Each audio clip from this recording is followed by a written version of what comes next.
Hello friends, आपका स्वागत है हमारे चैनल वॉइस विद कुशवाहा पर, जिस पर आपको रोज़ नई नई कहानियाँ देखने को मिलती रहती हैं। और आज की कहानी है दूध का कर्ज। मेरा नाम आदित्य है, मैं कोलकाता में रहता हूँ। अभी कुछ दिन पहले ही मेरी पत्नी ने बाजार से एक डॉगी को खरीदा था। वह देखने में अच्छा नहीं था, अच्छी नस्ल का भी नहीं था, आम कुत्तों की तरह ही था। इधर उधर की चीज़ें खाकर जिंदा रहने वाला कुत्ता था। उसकी चाल ढाल भी बहुत अच्छी नहीं थी, भौंकता भी कम था। बड़ी आशा से 3 महीने पहले खरीदा था कि बड़ा होकर खूंखार होगा और अपना नाम सार्थक करेगा, लेकिन उसकी चाल ढाल से ऐसा कुछ नहीं लग रहा था। उसे इसीलिए खरीदा गया था कि मोहल्ले में चोरियां अचानक बहुत बढ़ गई थी। कोरोना के कारण लोगों की नौकरियां चली गई थी, महंगाई चरम सीमा पर थी, गरीब लोगों को खाने के लाले पड़ गए थे। जगह जगह रात को चोरियां हो रही थी। इसीलिए इसे खरीदा गया था कि कम से कम बाहर वह चौकीदारी तो करेगा। जब खरीद कर लाया तो सभी लोग उसे घेर कर बैठ गए थे। उसका नाम क्या रखा जाए, इस पर बहस होने लगी। बड़े लड़के ने कहा, शेरू नाम अच्छा होगा, यह बहुत ही फेमस नाम है। हर गली मोहल्ले में शेरू नाम का कुत्ता मिल जाएगा। फिर छोटी बिटिया कहने लगी कि पापा, टाइगर नाम कैसा होगा। इस पर भी लोगों की सहमति नहीं बनी, क्योंकि उत्तर भारत में इस नाम के हजारों कुत्ते मिल जाएंगे। आखिरकार 1 घंटे की बहस के बाद मोती नाम पर सहमति बन गई। आदमी हो या जानवर, उसका नाम उसके काम से जाना जाता है। धीरे धीरे समय बीतने लगा। मोती में क्रूरता के स्थान पर मानवता झलकने लगी थी। जब छोटा था तो बच्चों को काटने को दौड़ता था, लेकिन बड़ा होते ही सबकी गोद में जाकर बैठ जाता। पूंछ हिला हिला कर पैर हाथ चाटने लगता। बाहरी के साथ भी उसका यही व्यवहार था।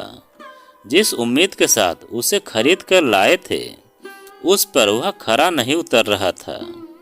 खिला पिला कर इतना बड़ा किया, सोचा था कि घर की रखवाली मुस्तैदी से करेगा, बाहरी लोगों को अंदर नहीं आने देगा, लेकिन यह सब उल्टा होने लगा। घर में रोज तरह तरह के लोग आया करते थे, कभी सब्जी वाला तो कभी पोस्टमैन, भिखारी, फेरी वाला, दोस्त, रिश्तेदार आदि आदि। सभी के साथ मोती का व्यवहार एक ही तरह का होता था। स्वागत सभी का एक ही ढंग से करता था। गेट पर आवाज होते ही खड़ा हो जाता था, आगंतुक को देखने लगता, उसकी तरफ तेजी से दौड़ता, लेकिन भौंकता नहीं था।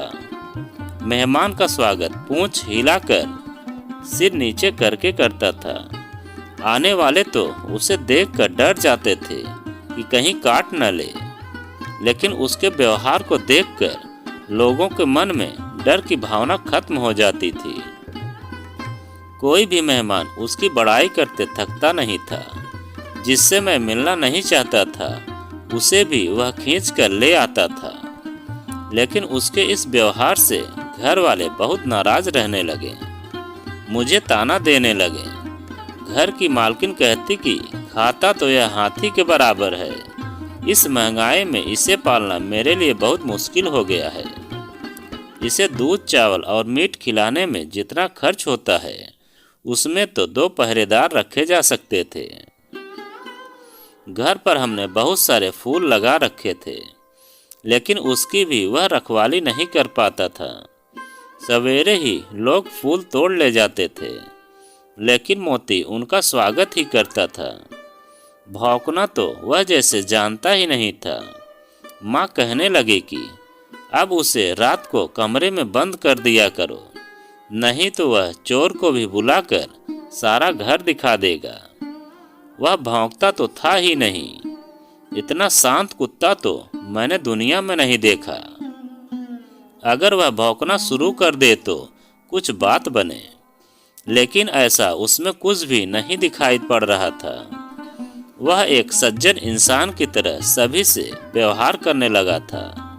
आखिर वह दिन आ ही गया। चोर रात को 1 बजे पीछे वाले कमरे की खिड़की तोड़कर भीतर घुस गया।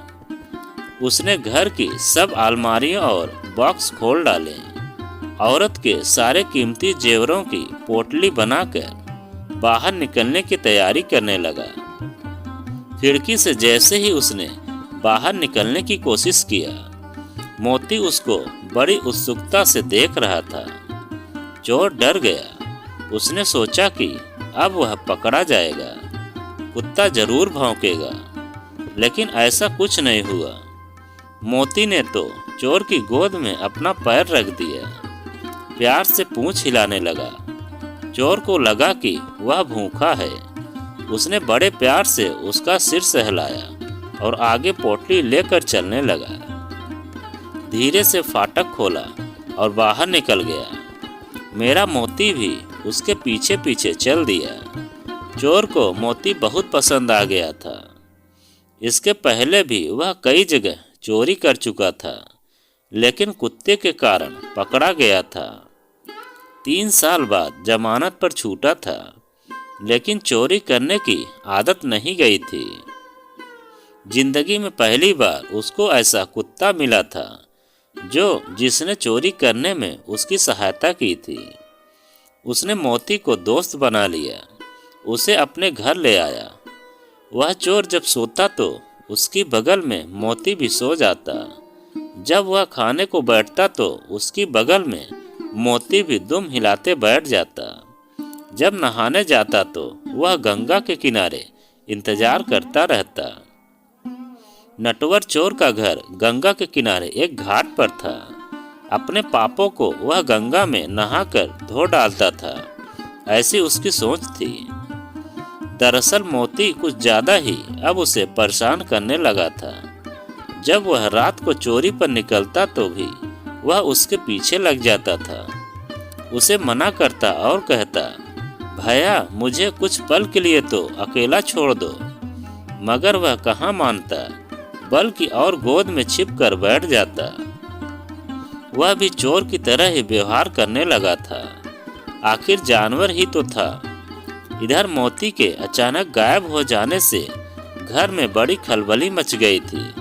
सभी खोज खोज कर परेशान हो गए थे, लेकिन उसका कहीं भी पता नहीं चला। माँ को पूरा विश्वास था कि उसे चोर ही ले गया होगा। यह भी बड़े शर्म की बात थी।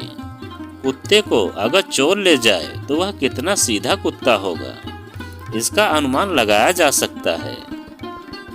मेरी छोटी वाली बिटिया कह रही थी कि यह संयोग ही हो सकता है, वह जरूर चोर के साथ खुद ही चला गया होगा।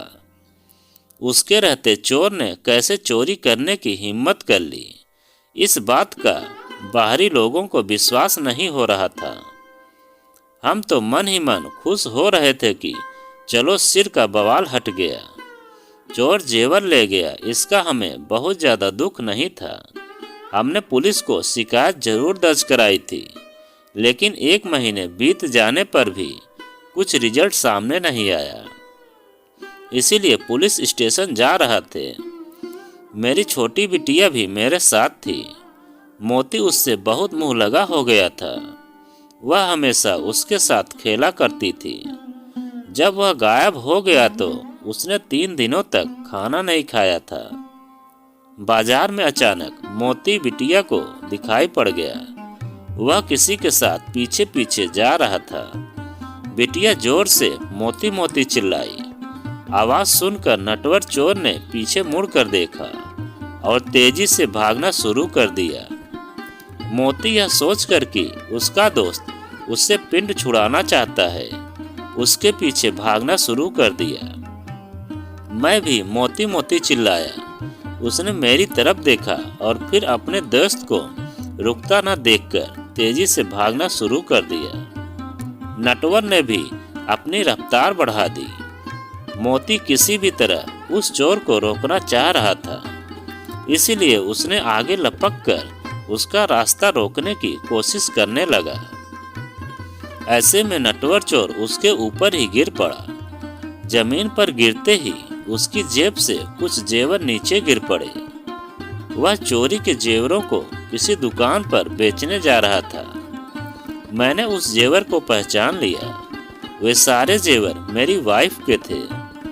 इसीलिए मैंने एकदम से चोर पर झपट पड़ा और पकड़ लिया। इसे देख वहां अच्छी खासी भीड़ इकट्ठा हो गई। पुलिस भी आ गई। बिटिया ने मोती को गले से लगा लिया।